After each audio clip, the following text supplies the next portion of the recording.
All right, now we come to the big important question of Chan or Zen painting and what it has to do with literati painting. Now here I would recommend several very important pieces of writing. Most of all, a book by Helmut Brinker, still active and living in Switzerland, and Hiroshi Kanagawa, Japanese scholar, a book titled Zen Masters of Meditation in Images and Writings, published in 1996, a major publication, with a history of Chan, with a chapter on Zen aestheticism and theory of art, chapter on Zen symbols and metaphors, and so forth. Careful studies of many kinds of Zen painting. And then a shorter book, smaller book by Helmut Brinker alone, pocket book, actually cheap, you can find copies of it, Zen in the Art of Painting. This is a 1987 book, earlier actually. Shorter, easier to read, and I say I would recommend it certainly as a very general piece of writing on Zen painting, if you want to read about that. Then there's an exhibition catalog called Awakenings, which is this is listed at the end of my handout, which is about Chan figure painting in China and Japan, with essays by a number of scholars, Yukio Lippert, who teaches at Harvard, and Greg Levine, my younger colleague at UC Berkeley, who teaches Japanese art there. Fine book, important essays. Greg Levine's essay, which is about writings on Chan or Zen art, it would be enough to frighten off anybody attempting this kind of lecture if I were not too old and impenetrable to be frightened off. Anyway, it's a very good essay, and I've joked with Greg about the essay and how I am going to do my lecture anyway. Well, all right, but it's a dangerous subject, to be sure. Lots of pitfalls, and I'll probably fall into all of them. Okay, now the background of Chan painting. How do you make a connection between literati painting in the late Northern Song and Chan or Zen painting as it makes its great rise in the later 12th and 13th century? Well, the likelihood of an art historical connection to literati painting is very strong, and the evidence for that, but these have not been explored enough by other people. I started on it and wrote something about it and will now talk about it, but it hasn't been seriously explored, and I think it's a subject that should be. Several of the group around Su Shi or Su Dongpo, especially his friend Huang Tingjian, great calligrapher, poet, and so forth, were strongly devoted to Chan, or Zen. They were not monks. They were Confucian scholars and officials and so on, but practicing Chan. Mainly Neo-Confucian, but also, which had absorbed a lot of Chan anyway. That's a big subject. Now, that's continued into the 12th century, and a very important work for making that connection. It's a hand scroll. Next, please. And here's an early section of it. Hand scroll by an artist named Fan Lung, a monk painter active in the early 12th century, who is recorded as a follower of Li Gonglin. This is a painting titled The 16 Arhats. And it was owned while I was at the Freer. It turned up on a collection of C.C. Wang. And I arranged for the Freer to purchase it from him. I recognized it as an important painting. Published a section of it in my Skira book. The scroll actually has a hidden signature of Fan Lung in it. I don't think I can show you that, but I found it after we had bought the painting. Well, it has a great series of colophons, by the way, from the 14th century on, one by Mingban, famous monk. So it seems to me reliable, very probably by Fan Lung, and a very important connection between Li Gonglin, whose follower he was, and the kind of Baimiao painting that Li Gonglin did, the connection of that with Chan painting. Okay, it begins here with several Arhats seen indoors, sitting in chairs and with attendants. These are also seen, or exist in another version of paintings attributed to a Tang artist named Lu Longjia in the Palace Museum in Beijing. I won't show that or get into it, but several parts of this painting exist also in other versions, but this is common. Old paintings or old compositions were copied. Later, I found some old slides of the hand scroll I mentioned a bit ago, ascribed to Lu Langjia, and I show one section of it here for extreme contrast. It's painted, as you see, in ink and colors on silk, and it's probably the work of some Southern Sung Academy master. The Lu Langjia attribution is meaningless. Buddhist paintings, including paintings of Arhats, were usually painted in the traditional manner, ink and colors on silk. I showed a few images of Arhat paintings by the Southern Sung Academy master Liu Sunnian as examples. This allows us to see how greatly Fan Lung has departed from this tradition by painting them in the Bai Miao manner, fine line ink on paper, in the tradition of Li Gong Lin. Here, anyway, the artist paints the Arhat seated in a chair, painted in great detail in a manner related to Li Gong Lin's Bai Miao, white drawing, a fine line drawing anyway. And he holds his hand up and he's sort of meditating, a table beside him with some kind of incense burner. And then behind him, a acolyte who is turning to look at a foreigner, a kind of conventional Chinese drawing of a foreigner, coming from wherever, Central Asia maybe, carrying a small lion. He's bringing a bit of tribute, in other words, to this Arhat. Okay, the next. Yes, here's another section now, a bit further on. Two Arhats seated in chairs, an acolyte, an attendant, a young monk, pouring from a vase, pouring water out of the hand of one of them. The two of them are apparently engaged in conversation. Okay, here, next please. Here's a detail of one of them.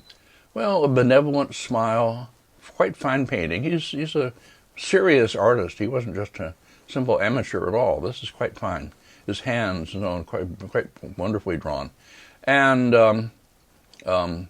the robe over him. Let's see. Okay, next, let's go on. A bit further on, here is a tree. And here we begin to see more clearly the relationship, the derivation, if you will, from literati painting of the late Northern Sung. Because it has some of the same characteristics as the painting by Qiaozheng Chang of the Red Cliff, to which ended our lecture number 8.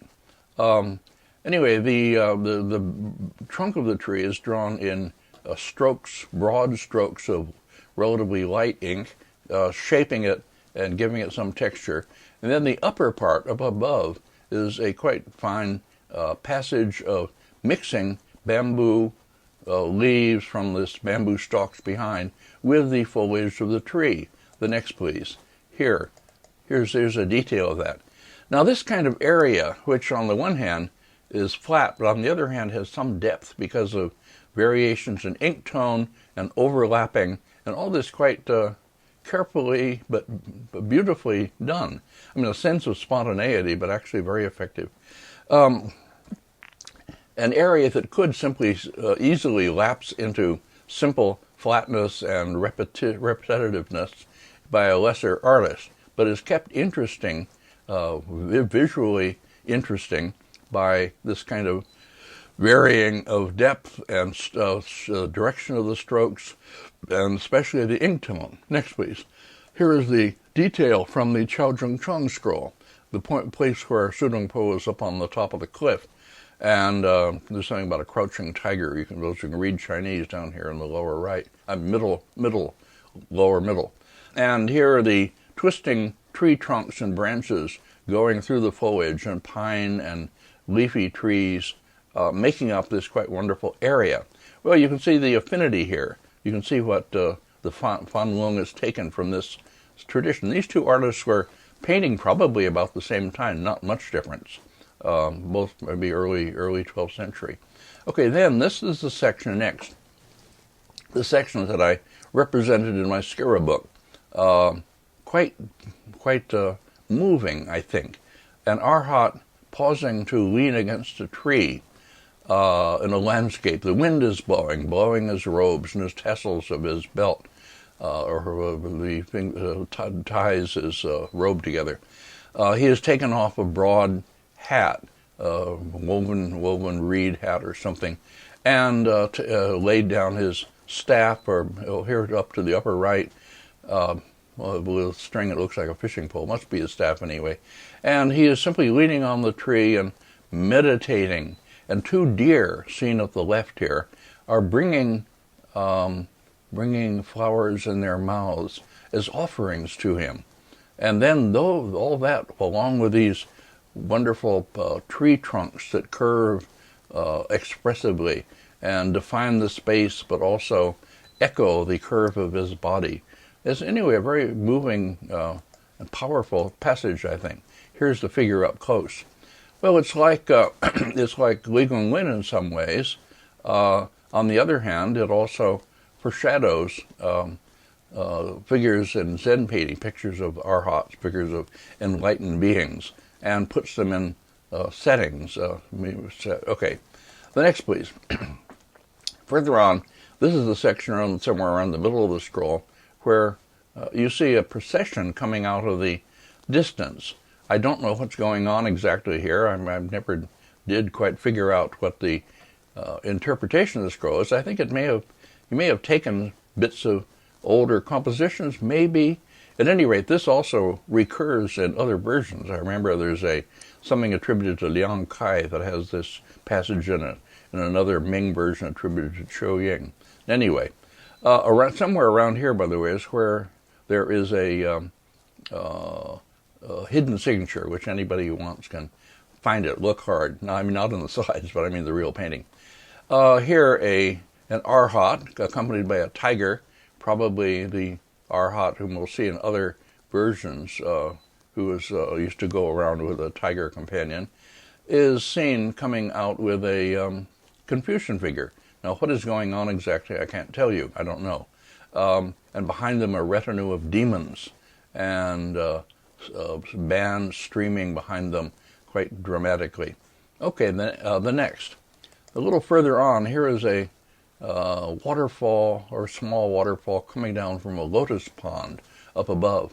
And the rocks, the landscape masses are drawn, as you see, not with any texture stroke system, but just in rather loose painting of dark and light, something like the Qiao Zheng Chang painting, not too unlike, a little more dramatic maybe, and dots along the edges of the forms, as we've seen in other paintings. The next, please. Then here, the end of the painting. The upper edge of this, by the way, this strip, it's lost something that's been taken away and that's repainting. It had to be put in to bring it up to the right height. But this is probably the original ending of the painting, where we see an Arhat in meditation in a kind of cave behind a waterfall, seated on a ledge, and surrounded by these powerful rocks and some hanging vegetation, and a bush just below him, and the water streaming down. The next, the detail, please. Here, coming in close. Here's this figure wrapped in his robes, completely sort of self-enclosed, enveloped, completely in meditation, oblivious, on a straw mat. And then, if you look hard, you see behind him, or to the right, crawling away, there's a serpent. The parts of the serpent seen through these streams of water coming down. The idea being, presumably, that he is so self-contained and so impervious to outside whatever, the noise, everything, the serpent, don't bother him. It's an image, that is, of the perfect meditative state. And here's the slide of the waterfall showing the head of the serpent crawling behind, you can see between the streams of water, and this powerful lunging rock form here. A very fine scroll, and very important for making the connection between, which I would say, between literati painting and later Chan painting. Now, next I'll show briefly an odd Arhat scroll that's in Kansas City, one of the paintings that Larry Sickman bought. This is in the Eight Dynasties catalog, where they date it to the Southern Sung period. I think that's right. It's called tradition of Guanshu. Guanshu, as you may remember, I only mentioned him, I didn't show anything, was an eccentric monk painter of the 10th century who painted Arhats and painted them in a rather bizarre manner. This painting has, again, inscriptions and seals of the Qianlong Emperor, so it's another picture that was acceptable to the literati in a way that proper Chan painting wasn't. It was antique, it was sort of bizarre, it fitted their notion of the oddity of Chan painting, which could be kind of dismissed as a kind of something strange, and anyway, that. And here's the Arhat leaning on the tree, like the one in the Fanlung scroll. It's not nearly as fine, I think, as a work of art, although very much worth having. Sigmund was right to buy it, certainly. He didn't make mistakes, I've said many times. And here again is a deer at the right with flowers in his mouth, the deer that is bringing offerings to the Arhat, who leans on the tree, as I say, with his staff and looks out at us. Here's a detail of it. Well, the drawing is in big, continuous brush strokes, and quite strong, meant to be strong. And the face is kind of grotesque. Next, please. Here are two Arhats making their way through the landscape, and a deer carrying their small roll of scrolls, I guess it is. One of them holding something in his hand, the other looking down at it with a fly whisk in his hand. Anyway, lively, but very much on the surface, and not much depth in either expressively or formally. Okay, but an interesting painting and very much worth having, as I say. And here is a seated figure from a part of the scroll, holding something on his bag.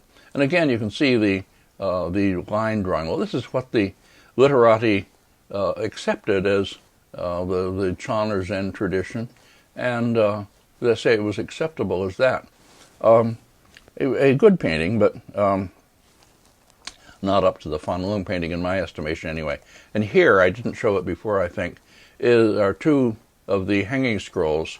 There's a series of Arhat paintings attributed to Guanshu in the Imperial Collection in Japan.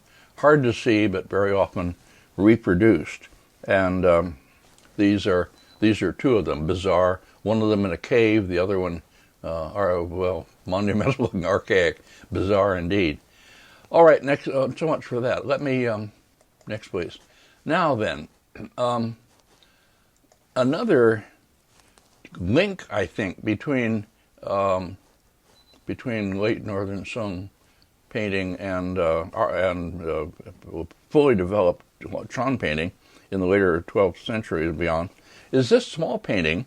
It was owned by the dealer Yabumoto Sogoro, wonderful man, now deceased. He knew an awful lot, I mean really, about painting, and had a great eye for Japanese painting especially. He collected a lot of Chinese paintings too, huge collection. His son now owns this and is turning it, I think, into some kind of a study collection. At any rate, this is a small painting which I had in my Sogenga exhibition. It's then reproduced in that catalog for the first time, as far as I know. A painting with two seals in the right corner, lower right corner, by an artist by the name of Zhiyong Lao Niu. Lao Niu means old ox. His dates were 1114 to 1193. I think this painting could well be really by him. It hasn't received as much attention as it deserves in that way.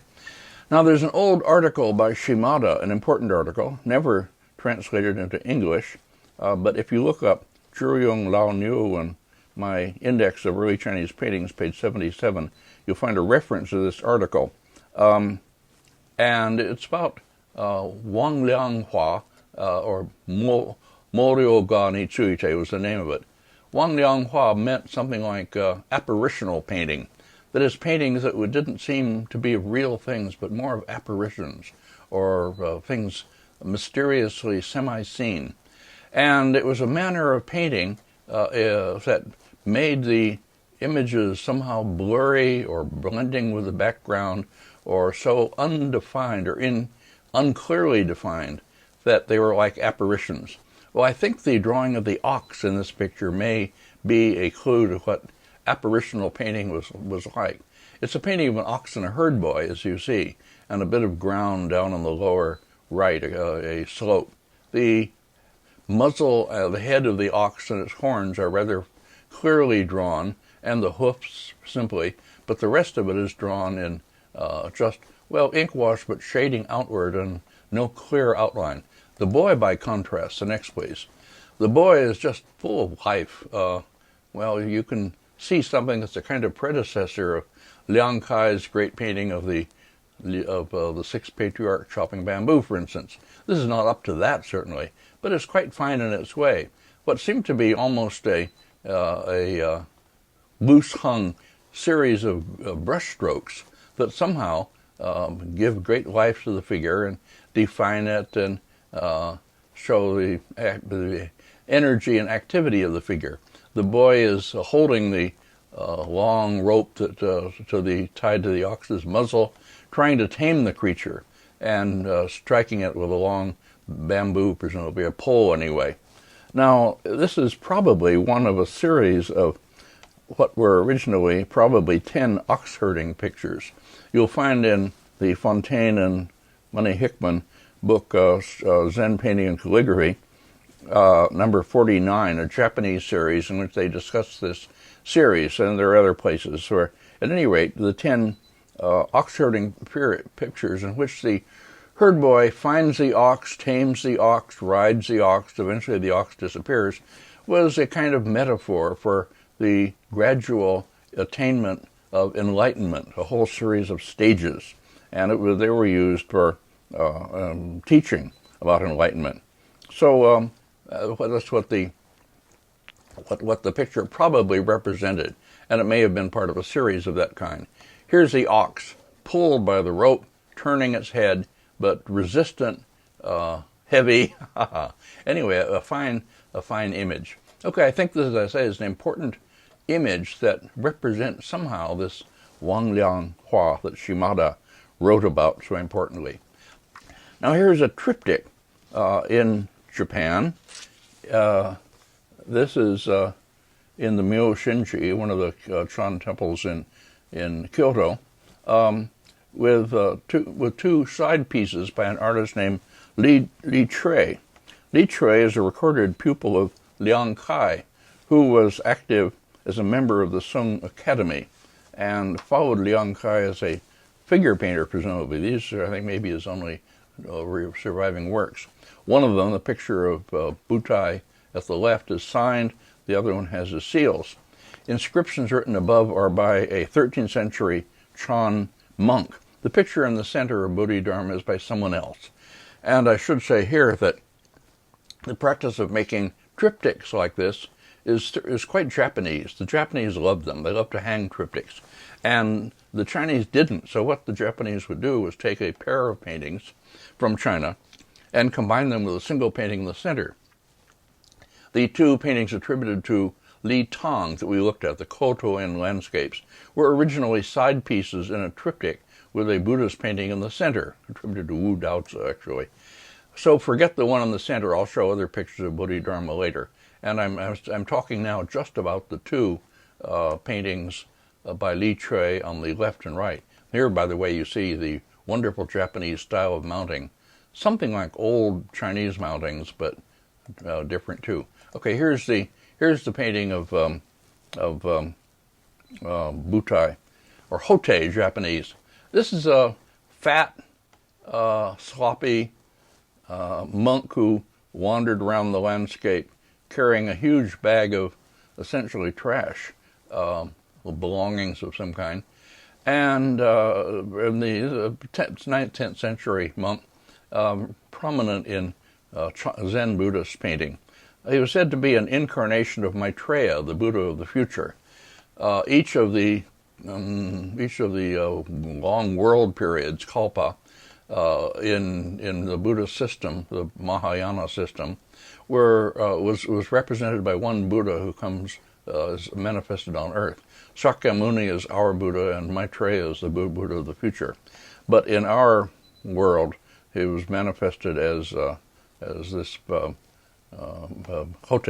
Butai. Okay, holding his stomach. Here are the next, please. Here's the detail. That is not from the original, unfortunately, rather too contrasty. But you can see, holding his stomach with his hand, the hand rather firmly and carefully drawn, the rest loosely, and head turned up as if he's laughing at the moon. Actually, it's another character who is often seen laughing at the moon. But this, anyway, he seems to be doing it here. The next, please. And here is Fungon, the priest who went around with associated with a tiger, with a tiger pet or friend, and is sometimes seen sleeping with a tiger and so on. Okay, here, leaning on his staff, looking out at us, full face, the figure drawn in loose brushstrokes and pale brushstrokes again. And here, a detail, here the tiger drawn more firmly, carefully, looking rather pleased and pussycat-like, as the Fungon's tiger often does. All right then, so much for that. Now we come to one of the great masters. Now we're at another top class painter, Muqi or Fa Chang, active from the 1220s into the 1280s. That is through in early to later 13th century. We don't know his dates. We don't know an awful lot about him, I'm afraid, partly because the Chinese who recorded information on artists didn't bother to record much on either Chan artists or Southern Sung Academy artists. So there's not much there. Well, in the Bush and Sher book, the passage on him by Zhuang Su, a writer writing at the very end of the 13th century, around 1298, in a book called Huaji Bui. He's quite generally dismissive of the Academy painters and the Chan painters, and he writes this about Muqi. The monk Fa Chang called himself Muqi. He was expert at dragons and tigers, secular figures, rushes and geese, as reeds and geese, and paintings of various other subjects. His desiccated and pallid rustic wildernesses are certainly not for elegant diversion. In other words, they're not paintings that we can really appreciate as we can other kinds of painting, but are suitable only for a Buddhist chamber or a Taoist hut as a complement to the pure and secluded atmosphere. In other words, they are paintings good for hanging in the Buddhist or Taoist hut, but not for refined contemplation. Other writers, say the same kind of thing about Muqi. They write slightingly about him as a painter of vegetables and other plants, birds, as well as tigers and dragons, wild geese, landscapes, a great variety of subjects, all in a kind of free and easy fashion. His way of painting is described early on as coarse and ugly, not in accordance with ancient canons, not for refined enjoyment. Well, obviously, my point of view is that this was a blind spot in the critics. Both Muqi's subjects and his style kept him from receiving critical approval. In China, the Japanese, by contrast, have admired and acquired his works and treasured them and seen him as a great master. Like Liang Kai, it's a case like that of a rather significant split between the two cultures. Okay, I'll continue as I go on, but I'm showing now to begin with the great triptych by him, I can say by, not just attributed to, in the Daitokuji in Kyoto. If you're very fortunate, you can go there on a day when they're doing their airing, and you can see these. These are three paintings brought together in Japan, I hasten to say. That is to say, the Guanyin, Japanese kannon painting in the center, was separate and probably just a single painting, and the paintings of a crane on the left and mother gibbon and child on the right were added, put with it, in Japan to make this triptych. This is reproduced everywhere. It's in, the 3,000 Years book, Saran, everything. Everybody has it. I myself reproduced the Gibbon's picture in my Skira book, as you'll see. Okay, now going on. Yes, here's the same painting. These are, the Guanyin painting is 173 centimeters high. The others are slightly more, it's 174 anyway, but about the same size. But were not originally together. They are painted on silk and ink. completely ink monochrome except for a single spot of color, and that is the head, the red spot on the head of the crane. A certain kind of crane, the Great Mongolian is a crane anyway, has this red thing on its head, and that identifies it. And that's the only bit of color in the whole picture, the whole triptych, that is. Okay, let's look at the Guanyin painting. Here, Guanyin is the most popular bodhisattva in the Far East, or kannon in Japanese. Very extremely popular. Turns into a kind of women's image, prayed to for easy childbirth and all that. Many, many different images of Guanyin. There's Yu Junfang, a very fine scholar, teaching at Rutgers, is it anyway? She has written books and articles on Guanyin. Very fine.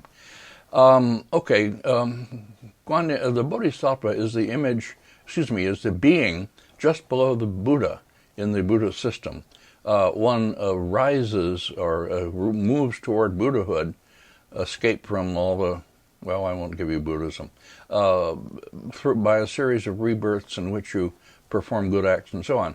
Now, the Bodhisattva is a being just below the Buddha, able to enter Buddhahood, but choosing by choice to remain on earth and help with the salvation of other beings. And so it turns into a kind of savior figure. Guanyin is the most famous of these, the most popular, and endlessly depicted. Guanyin is seen here in one of the many kinds of images of Guanyin, seated in a cave, overhanging vegetation coming down from the top.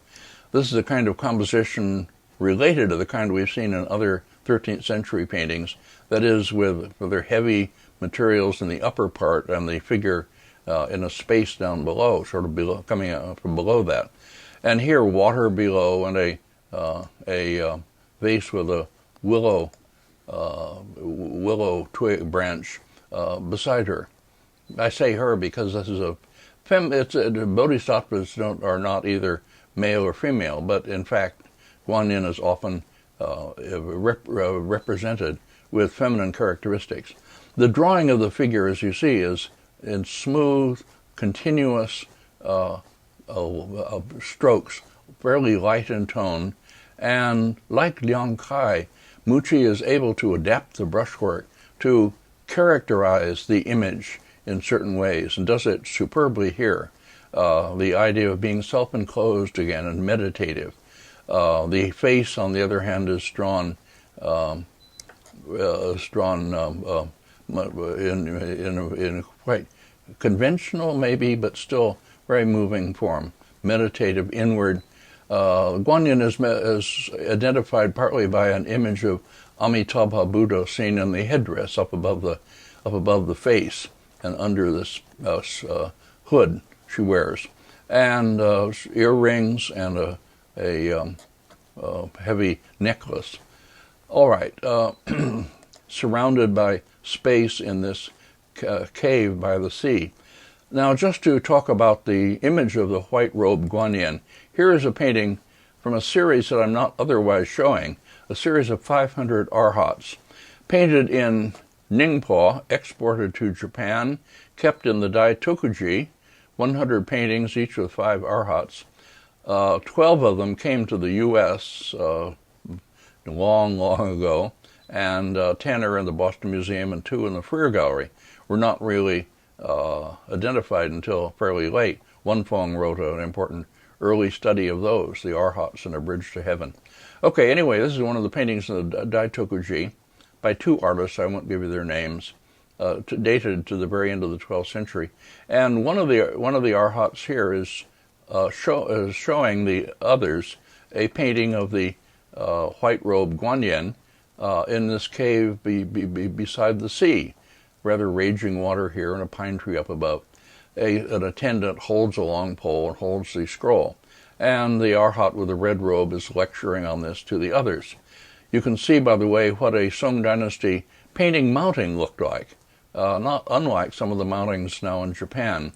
The 2 hanging white ribbons or bands from the top here, the middle top, were used to tie the scroll after it was rolled up. Later they turned into simple bands pasted down on the scroll, and people wonder why they're there. They become purely decorative. Anyway, this is a white robe guanyin painted in ink on silk. Li Gonglin was supposed to have done this for the first time, if we believe that story.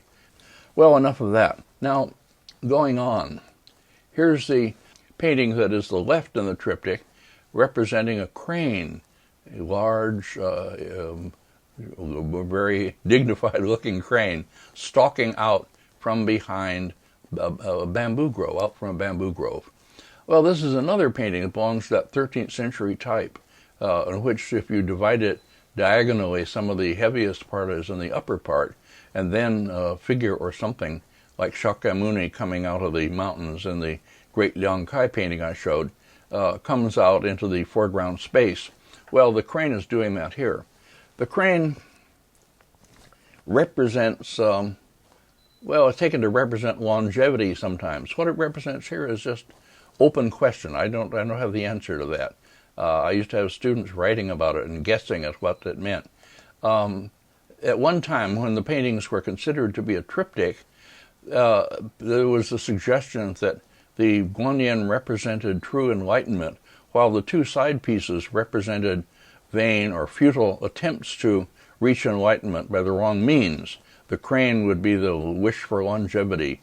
The gibbons, or monkeys in some cases, monkeys are sometimes shown as a kind of parody of the human idea of wisdom or intellection, which is not what gets you anywhere in Chan or Zen. I don't think that that's the case here. I don't think that these gibbons are representing any parody of human failings. Not that at all. They're much more profound than that. Okay, now going on to the other one. Here is this quite wonderful big painting of the mother gibbon and child far out on a branch of a tree, which comes from the lower right and pushes way off into the upper left, out into the distance. And then another branch comes down from this just below the gibbons and sweeps down into the lower section. Well, that much still is preserved from the more or less ubiquitous Southern Sung composition. One diagonal and then something occupying part of the one of the spaces. But that's about all. Otherwise, there's not much of Southern Sung style here. It's certainly quite different from Academy painting, different from just about anything you can think of. Brilliantly original, in fact. Okay, here is a detail that I made from the original of the upper part of this tangle of branches. I remember looking at this slide with Cixi Wang, and Wang would say, well, look, Jim, this is obviously bad brushwork. He really is. He's not a good painter, not a painter with strong brush. And I would try to convince him that Muqi had to avoid using strong brushwork or good brushwork in the literati sense in order to achieve what he achieves, in order to achieve effects in keeping with the whole Zen or Chan idea of their relationship to the world. Muqi's brushwork is not simply calligraphic and strong in that sense, but rough, deliberately rough, and a certain lack of discipline, even avoidance of it. And he often, as I say, seems unconcerned with brushwork at all. His brush strokes manage their representational function, but he seems to be deliberately avoiding so-called good brushwork, which turns the image into conventional form, readable as a configuration of brushstrokes on paper or on silk, which is the last thing they wanted. The Chan artists were trying for some pictorial equivalent to Chan's insistence on direct apprehension of the world. The self is somehow fused with it. Now, I speak as a non-enlightened being. I can't claim to have experienced satori or enlightenment, but I've studied Chan in my early years. Anyway, and I speak more as a student than as an enlightened one. Well, breaking the conventions, as the Chan artists did, led to their great accomplishments, but it also got them banished from the Chinese canon of paintings of great artists. Well, how many artists have I written or said that about during my long career? I've been sort of drawn to the artists of whom that is true. Here's another. Now let's go on. Here another detail. This is of that downswept branch, quite beautifully painted, just right for what seems to be pine needles, I suppose it is. Anyway, the branch blown by the wind, seen rather blurry, but fine. And then here is this great image of the gibbons. Well, I made the dumb mistake of calling them monkeys in the Skira book, and I've regretted that ever since. I've always been fond of gibbons. I would take my children and stand for long periods in front of gibbon cages in zoos, watching their graceful and wonderful movements, swinging on. Oh, never mind. Don't get me started on gibbons. Well, let's see what else to say about this. I used it in my compelling image book as an example of the Chinese, of the full-face figure, first of all, which in Sung is not common, and when they do it, it has a very special effect. Sung people, in other words, were not used to being gazed at by figures in their paintings, and certainly not by animals. And yet, here is this mother gibbon facing us with an absolutely transfixing stare. The face is simple, just a vertical, horizontal line, two large dots for eyes, a little curving stroke, and a stroke of wash. And yet it is, as I say, transfixing, powerful, deep, whatever you want to say. And quite wonderful drawing of the body. Well, I can show other pictures of gibbons. It was a common theme. And we saw some gibbons in a landscape, one of the anonymous landscapes by a 13th century artist. But here, this mother gibbon is much more than that. She clutches the small gibbon who turns toward her and clutches it protectively, as though she is protecting it against a basically hostile world. Well, as I say, the meaning of all that is something that I won't try to interpret. But as I've said, I don't think that all of paintings by or attributed to Muqi have to be seen in terms of Chan doctrines. Some of his works have obvious Chan associations, some of them don't. Okay, the crane, by the way, I didn't mention that red mark on the head.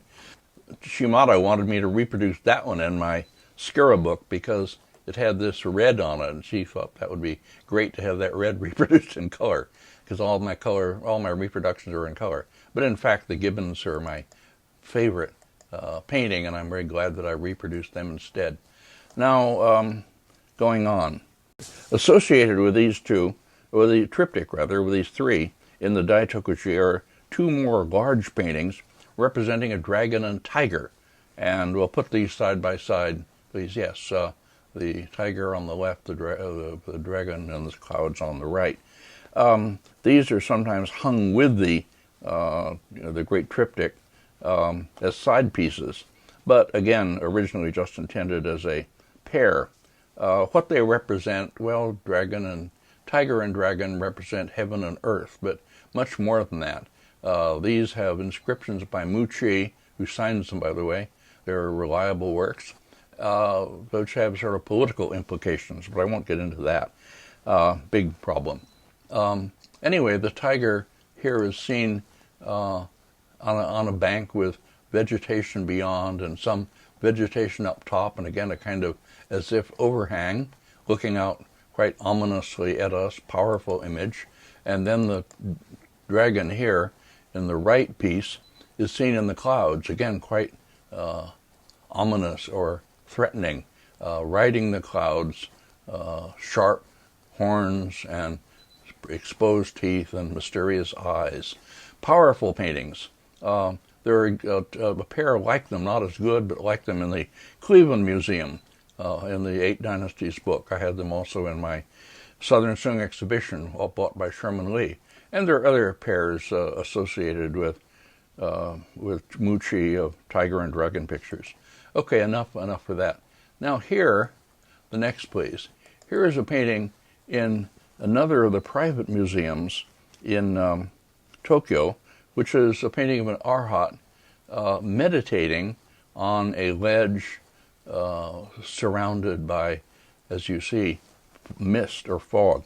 This is in the Seikado private museum and reproduced in lots of books. This is a painting that bears his signature and seal. I'll show them later, and it's generally accepted as a reliable work by him, representing an Arhat on a ledge. And here, interestingly, powerfully, the landscape forms, the rock forms, and the bamboo and foliage all push in toward the Arhat. And in fact, the mists seem to do the same, as if he is somehow being almost attacked by these forms. It's a little like the Liangkai picture of Shakyamuni emerging from the mountains, which has the same character. The landscape forms and the trees all seem to push inward toward him, powerful, as if he is being threatened. But like the Arhat at the end of the Fan Lung scroll, which I talked about, which is quite related to this, he is completely impervious to this. He is all wrapped up in himself, wrapped up in meditation. And here's the detail. And you can see here, like the Arhat at the end of the Fan Lung scroll, iconographically related, obviously, there's a great serpent that is curled around him, and with its head in its lap, and looking up at him as if ominously or threateningly, with its mouth open. But the Arhat is completely self-absorbed. The eyes are blank.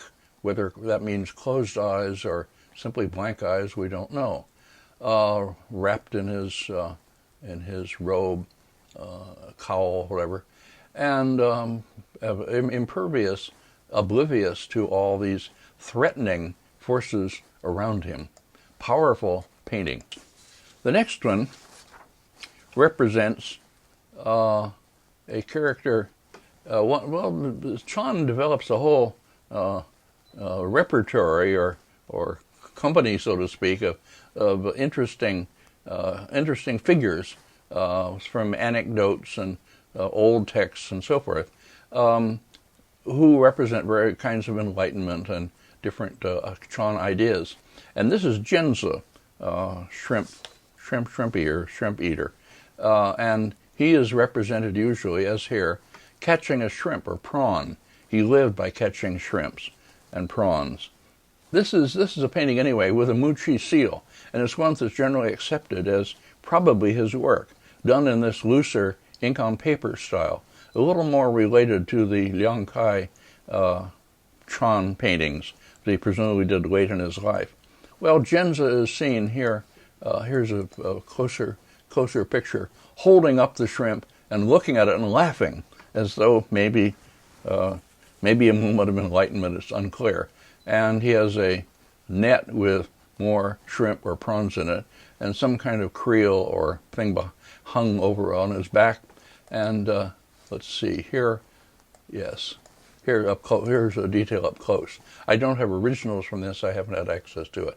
But the brush strokes are loose, seemingly sloppy, if you want to see that. Very definitely looking undisciplined, but that's exactly the point, because they characterize the figure in just the right way, in a way that proper, continuous, neat brushwork wouldn't do. And the sheer vigor of the figure and the kind of spiritual inward enlightenment, if you want to see it that way, is nicely caught. The face, again, a bit grotesque, quite finely, beautifully drawn shrimp. All right, that's a probably reliable Muqi painting with a seal, and generally accepted as his work. Now, here is another painting of Butai, or Hote in Japanese, this fat monk. Now, okay, I remember this so well when I was first shown it by Shimada. This is now in the Kyoto National Museum, and it was there when I first saw it, but it was a private collection. A man named Fujii, as I remember, who was Shimada's patron, if you will, helped him financially. For instance, bought the pieces of a house and moved them to where Shimada would have a house near Kyoto. But Shimada then would advise him on purchases. And he put together a very fine collection of ink monochrome painting, some of this kind. Well, this picture, anyway, as I say, is in the Kyoto National Museum. There's no seal or signature, attribution to Muqi. And I remember seeing it and really laughing out loud because it's really, apart from everything else, a funny picture. If there's anything the artist isn't supposed to do, breaking the rules, it's laying this figure horizontally this way right across the middle of the painting with a lot of space above and a lot of space below. Here's a detail of the figure.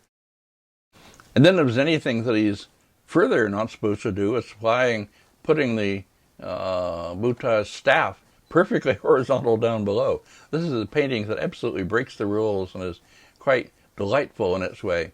A wonderful figure, done in loose, pale, rough brushstrokes, and yet defining very well this gross figure, lying back, leaning on his bag, his toes sticking out at the bottom. You can see them down here in the lower left. His hands visible, as I remember. And big belly, and the bag drawn with loose strokes also.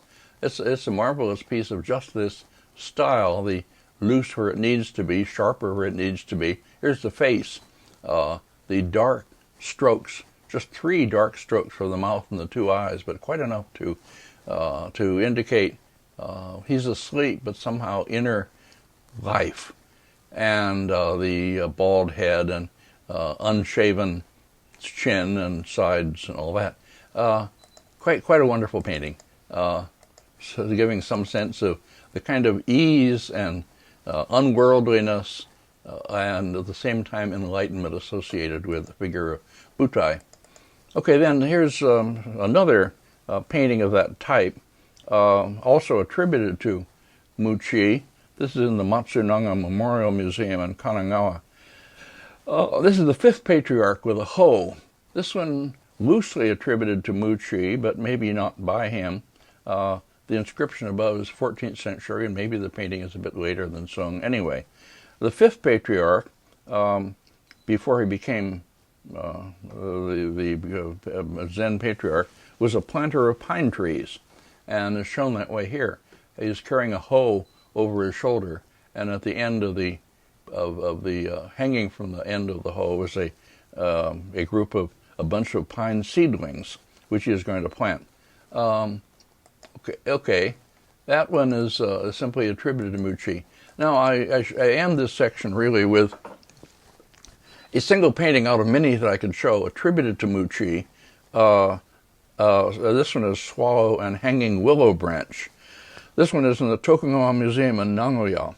It's a very fine late Sung work of the kind that is attributed to Muqi in Japan, I mean. There's a huge number of paintings ascribed to Muqi in Japan. His seal was put on all kinds of paintings. Every collector you'd visit, every dealer practically would have a Muqi painting to show you. And at the end of the catalog of the Muqi exhibition I spoke about, there are pages of small reproductions of Muqi attributed paintings. I'll come back when I talk in general about Sogenga or Zen-type paintings and show some more paintings of this type. Here, a windblown willow, I think it is, up above, hanging down, and a swallow swooping over the water down below, understood water. Quite a fine painting, but belonging to a type that Muqi is supposed to have done. There is a famous painting of a myna bird on a pine tree in Suran, and I'll have it in my handout, which is attributed to him and so on. But anyway, we probably did such paintings. As I said, all the writings on Muqi make the point that he painted all these different subjects.